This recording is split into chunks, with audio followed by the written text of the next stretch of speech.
Alright, for part 3, we're going to talk about just the standard kind of mayfly dry, or like the Adams style, or my version of the Adams style. And again, we're going to do this in the March Brown flavor because it's easier to see, but it transfers over to all the different species of mayflies.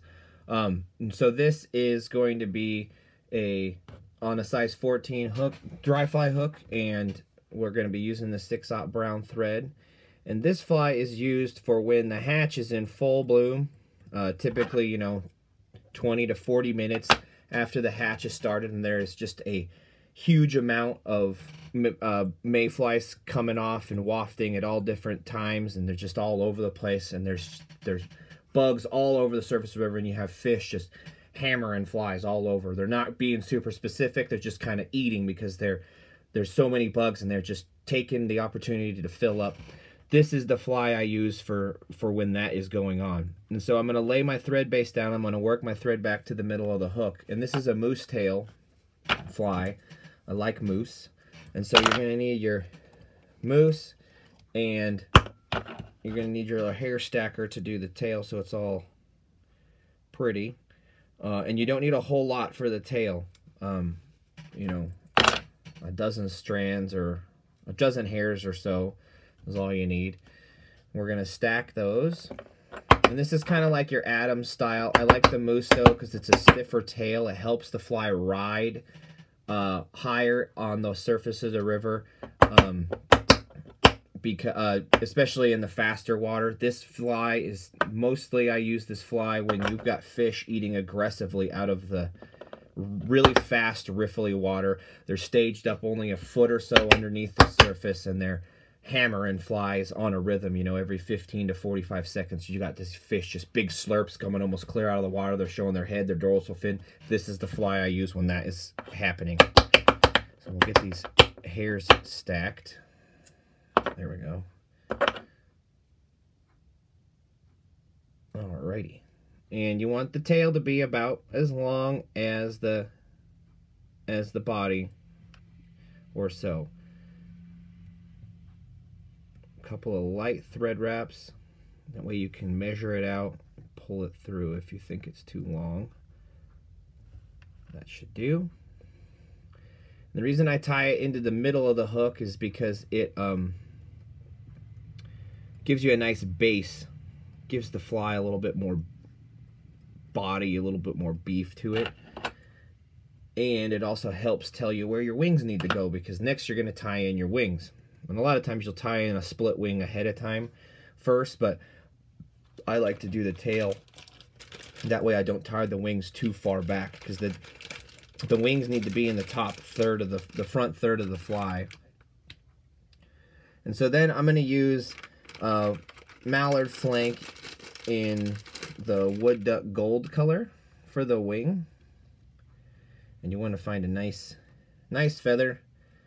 And what you're going to do is get the, kind of take the feather and brush it towards the tips so that all the tips of the barbs are towards the front and lined up as best as they can be. And then when you measure this out, take your time with it too. When you measure this out, you want it to be about as long, the wings need to be just a little bit shorter than the body is long.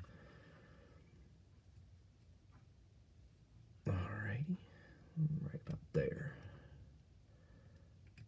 Couple of wraps, make sure that thing is positioned where you want it. Cinch it down with a good tight wrap. Clip the butt of the fly off, or butt of the feather off, and then just kind of wrap those ends down so that they don't shift or go anywhere on you. And what you're going to do is you're going to take your fingers and you're going to pull those feathers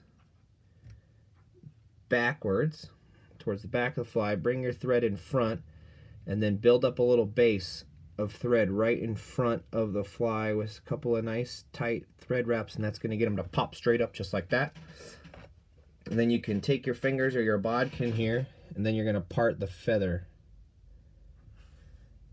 and split the wing like so.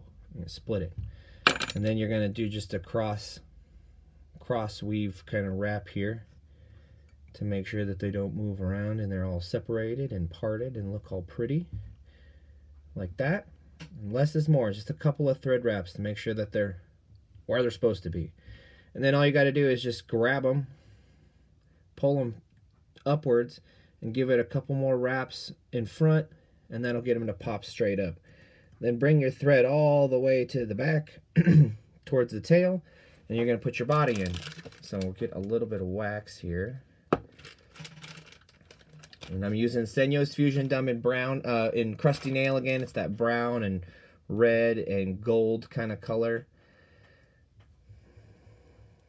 And give ourselves a nice little loop of dubbing. Little noodle. And then you're going to build up your body.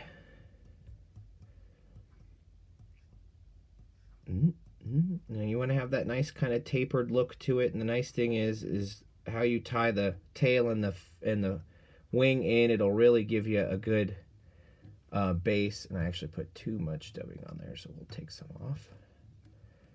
And it gives you that nice tapered body look, and nice and beefy and chunky. And then what you're going to need to do is tie in your hackle. And you want a good piece of hackle that is the right size. A lot of these on this saddle are 16s, and it's just a little small for my taste. That one will do. Oops, and I dropped it. There it is. And that's how I measure mine out. I just give it a wrap or two around the thing there, and that should work.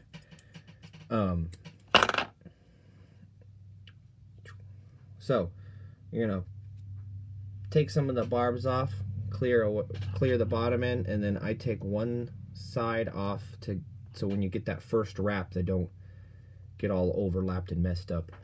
And you're gonna tie this in just behind the just behind the wing.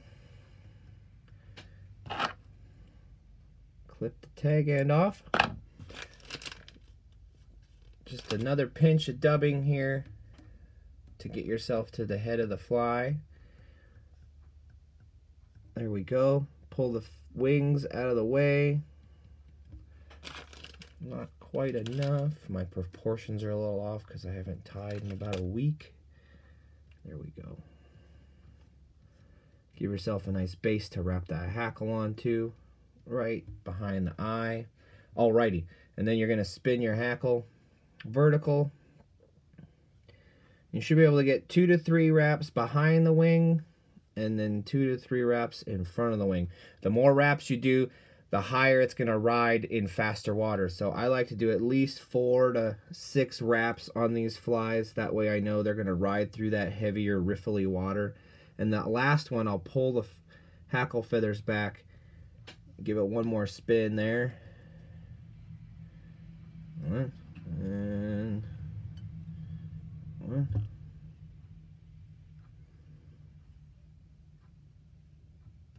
one in front.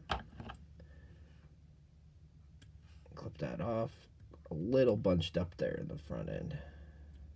There we go. And that's that. Whip finish it off. Whoa, whoa. There we go. And cut your thread out. There you go.